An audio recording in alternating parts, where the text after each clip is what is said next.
your safari guide out here. Now we're going to be seeing plenty of animals out there. You can see some of those animals we might see right up above on our animal spotting guide. Now we might not see all of them due to sleeping and migration patterns, but we usually do get pretty lucky out there.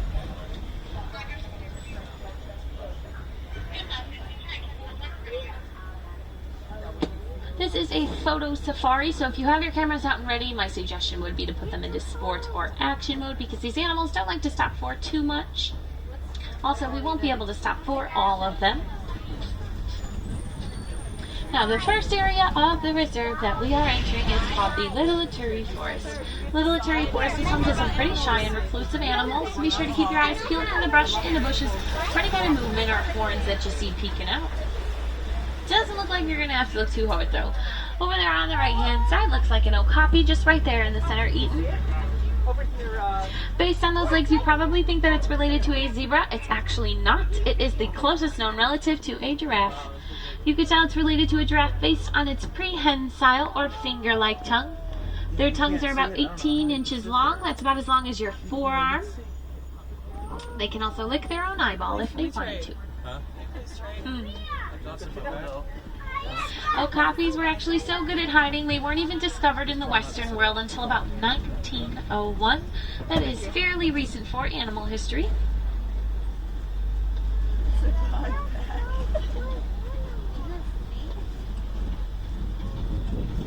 Over there on the left-hand side, back along the wall there, eating a little bit, does look like a black rhino. Black rhinos are a bit smaller than some of the other kinds of rhinos that we may see. Black rhinos typically weigh about 3,000 pounds. That's pretty big for a small guy. Black rhinos are being poached in the wild for their horns. Their horns have a mineral in them called keratin. People think that it has a medicinal value, but it really does not. We have that same mineral inside of our fingernails and our hair. Over here on the right-hand side, that black and white bird there, that's a saddle-billed stork. Saddle-billed storks get their name from the marking that's on their bill. Kind of looks like a saddle sitting on top of it. Saddle-billed storks are also one of the only birds that mate for life. Over there on the left-hand side, some more rhino. Black rhino. Over here on the left-hand side, some antelope hanging out here. The cinnamon copper-colored ones, those ones are bongos. Bongos are known as the ghosts of the forest, so this is a pretty rare sight. And then those lighter tan color one are greater kudu. Those do look like females since they don't have horns, because males will typically have horns, female kudu do not. You probably noticed those white stripes on their back. Both of those animals have those. It's actually going to be used for the same reason. It's going to kind of help break up their color a little bit more, so that way they can camouflage themselves throughout the forest. We did get lucky out there in the forest. Hopefully this luck does continue out here in Safi River. Safi River has a whole bunch of watering holes, so be sure to keep your eyes peeled under the water for any kind of movement or bubbles that you're spotting.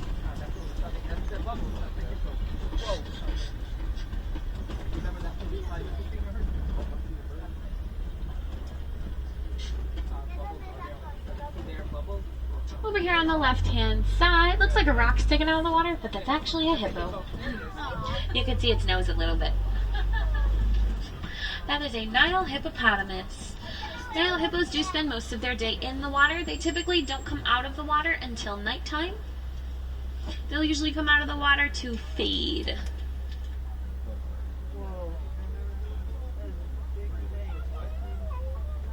Hippos can hold their breath for about 8 minutes. That is a pretty long time.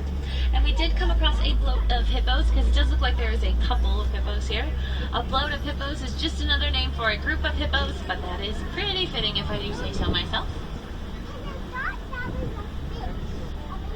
And those white and gray colored birds that were hanging out on the island back there, those were pink-back pelicans. They get their name from the pink color that their back turns during mating season.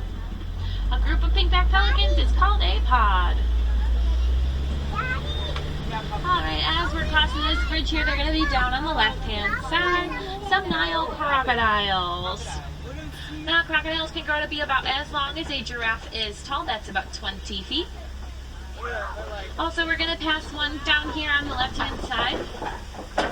It has its mouth open. It's actually not waiting for food. It's actually how it keeps themselves full, because crocodiles, so when it Pretty sweet.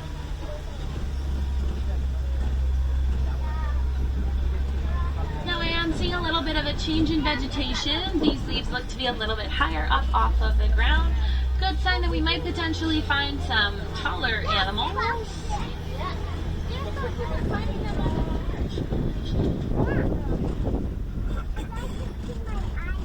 But before we enter this next area of the reserve, it's going to be over on the right hand side. That upside down looking tree, it's actually called a baobab tree. Looks like that for about 9 months in a year. Also, that giant trunk holds a whole bunch of water. Pretty helpful because it does look like we're about to enter the savannah. Now, I do like to remind everyone that this is a free roaming safari. We are entering their home, so these animals do have the right of way.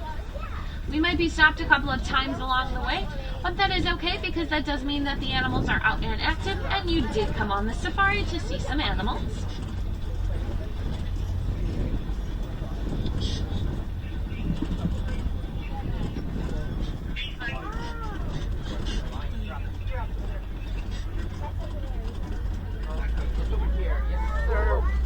Over here on the right hand side with these giant horns, those are Ancoli cattle. Those horns can grow to be about 6 feet long. Pretty long, longer than I am tall. But they have a honeycomb-like structure on the inside that does make them pretty lightweight. They also have a whole bunch of blood vessels that pump through there, so it does keep them cool on hot summer days. They're also the only animal that is domesticated on the reserve. Over there on the left-hand side looks like a spotted hyena. Spotted hyenas do live in matriarchal societies, so much so that even the lowest ranking female is going to be higher than the highest ranking male. Hyenas do have a kind of bad rep. People call them scavengers, and while they do scavenge food some of the time, most of the time, they're really just going to be hunting for themselves. Also, that maniacal laugh that hyenas are known for, it's actually not very commonly heard. It's only going to be heard in extremely stressful situations.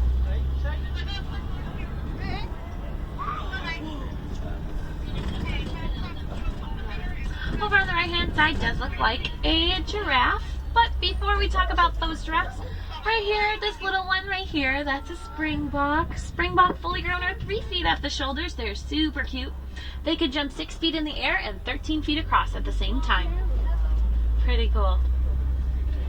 Alright, let's talk about these giraffes. There's going to be a couple of babies over to the left hand side. You're seeing a giraffe at what it does best, eating. Giraffes do eat for about 20 hours in a day. 20 hours. Very long time. Does not leave much time for much else. So, they usually only sleep for about 30 minutes in a day.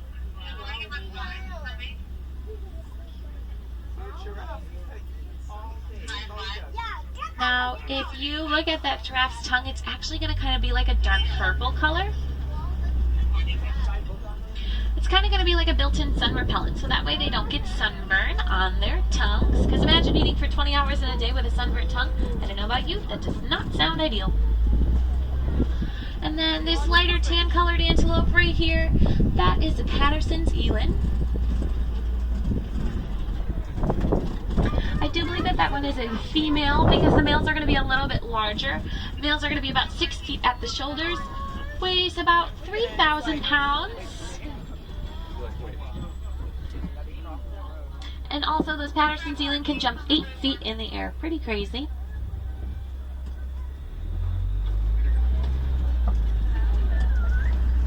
Over here on the right hand side is going to be a little baby eland. How cute.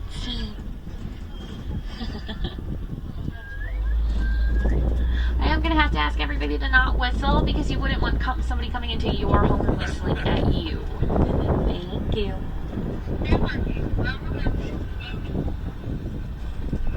Alright, over here on the right hand side you'll see a couple more of those springbok laying down.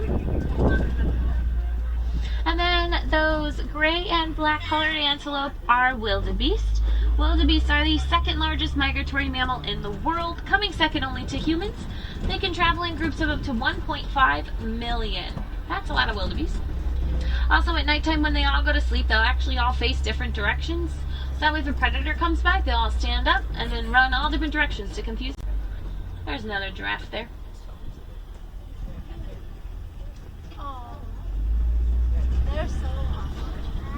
The key word out here on the savannah is teamwork. A lot of these animals are actually going to work together to survive and thrive. Some of these animals will actually know the other calls to the other animals. So like a springbok will know the call of a wildebeest, so that way they can warn them when a predator is nearby.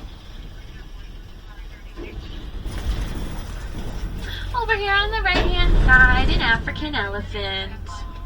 You can tell it's an African elephant because the shape of its ears kind of looks like the continent of Africa.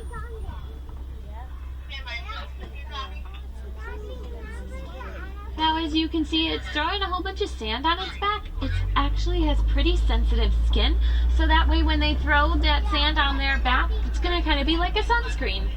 Or I guess since it is getting a little bit darker outside, it might be like a bug repellent. Elephants do travel in matriarchal societies, so they are run by the females, usually the oldest and the wisest. Males are going to leave at about age 12 to 15. They'll either be pretty solitary, or they'll go off with other male elephants and form bachelor herds, kind of like this one.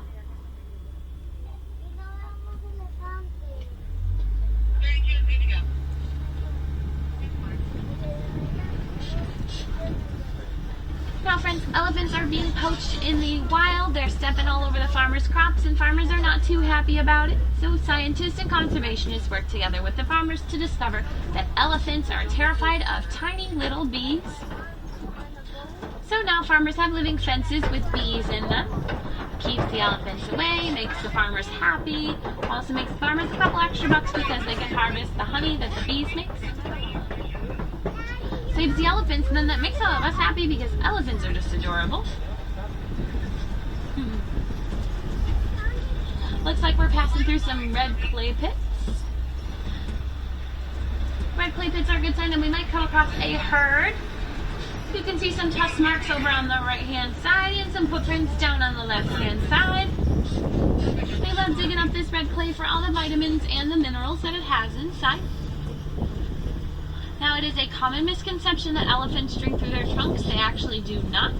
They can hold a whole bunch of water inside of their trunks, then they'll kind of just bring their trunk up to their mouth and just squirt the water inside of their mouth. They usually don't have the best aim though, so it does take them a while to drink water. We are passing by a couple more of these baobab trees. Elephants are going to pierce these baobab trees with their tusks, get all of that water out on the inside. But it's not just going to be for them, it's going to be for all the other animals out here on the savannah. Like I said, the keyword is teamwork.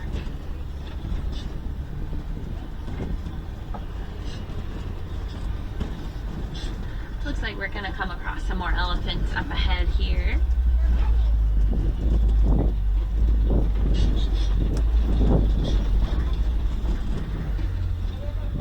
If you get a good look, there's also a baby elephant. We'll come in front of this island here and see if we can see through. Now, an elephant's gestational period is about 22 months. That is almost 2 years that a mama is carrying a baby elephant.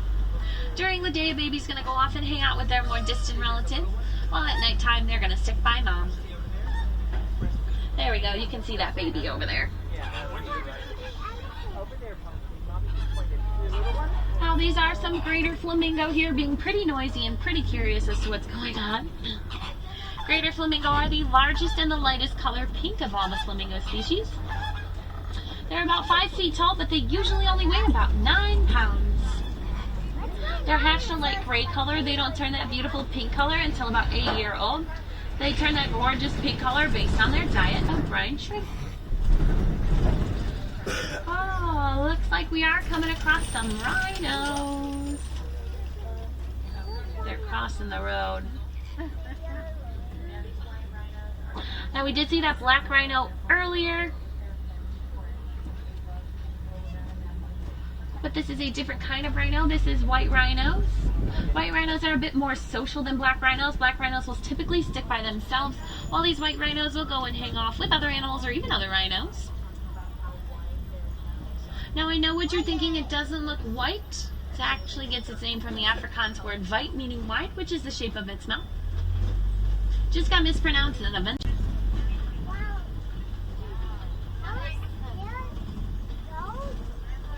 Now, you probably noticed that these rhinos are a little bit dirty. They'll actually roll around inside of these mud wallows because they do have extremely sensitive skin. So during the day, it's going to be like a sunscreen, but then at nighttime, it's going to be a bug repellent. So all in one, pretty inventive. These white rhinos do typically weigh about 5,000 pounds. They can run about 35 miles an hour. They can also gallop when they run, so all of their feet will be off of the ground at the same time.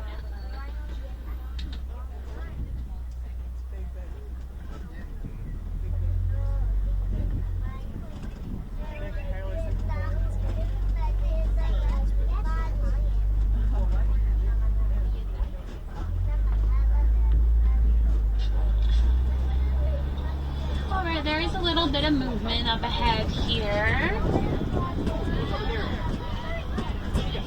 They're going to be on the left-hand side there.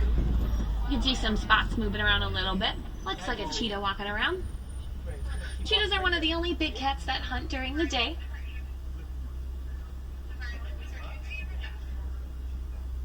Because they are built for speed and not power, so they really can't compete with the big guys at night. They can go from 0 to 60 in about 3 seconds. That's as fast as a sports car. My favorite fact about these cheetahs is that they actually purr, kind of like a domestic house cat. So that does make them the largest cat that can purr. Looks like we're coming across some copy racks. Good sign that we might find some more big cats. We saw those cheetahs already, but maybe we'll see a different kind of big cat this time.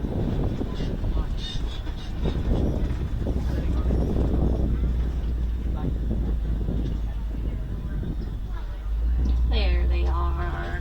Over on the left-hand side, some lions. They are pretty inactive for about 20 hours in a day. They are not really the best hunters, so they really have to conserve all of the energy that they can. Females are going to be doing most of the hunting. Males are going to kind of hang back, stay back, and protect the pride. If you're lucky enough to hear a lion's roar, it can actually be heard for up to 5 miles away. Pretty sweet. But it's not what it sounds like, because in the movies they do use typically different kinds of big cats. Like in The Lion King, they actually use a tiger's roar.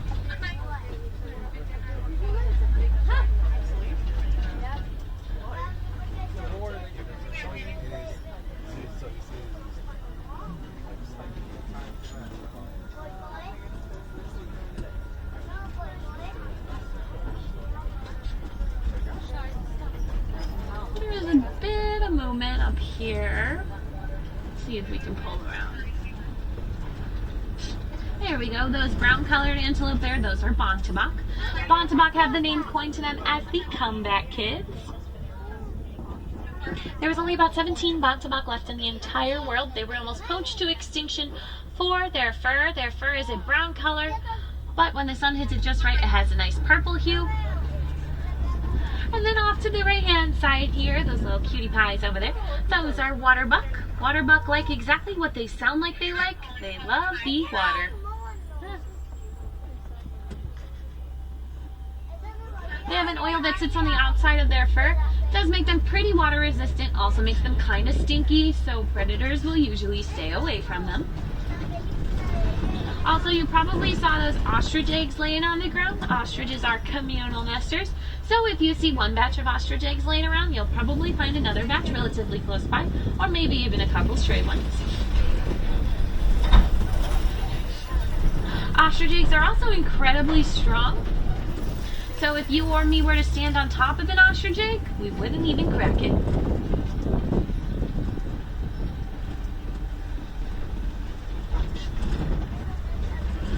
Spot the animal, an animal over here on the other side of the hill. There it is. It's going to be over to the left-hand side right before we head out. That white-colored animal there, that is a scimitar horn oryx. Scimitar horn oryx are typically found in the African desert. They can also go about 9 months in a year without any water. Pretty helpful since they do live in the desert. Also, those gorgeous horns are incredibly brittle, and so if they were to break off, they would not grow back. But that one has both of them, so it's okay. The animals that we saw out there are incredibly endangered, including giraffes. Giraffes just got added to the endangered species list.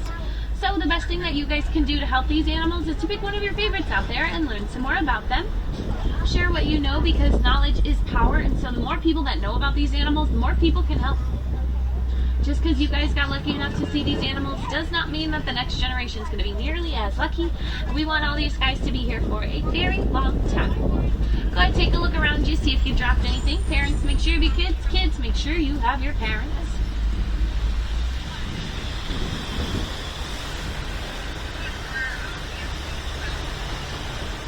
Now friends, no two safaris are ever the same. The animals always make sure of that, so be sure and come back and see us at a different time of the day, or maybe even some different weather. You'll see the same animals doing different things, or maybe even some different kinds of animals. If there's any wilderness explorers aboard here today, you are aboard the Simba 1.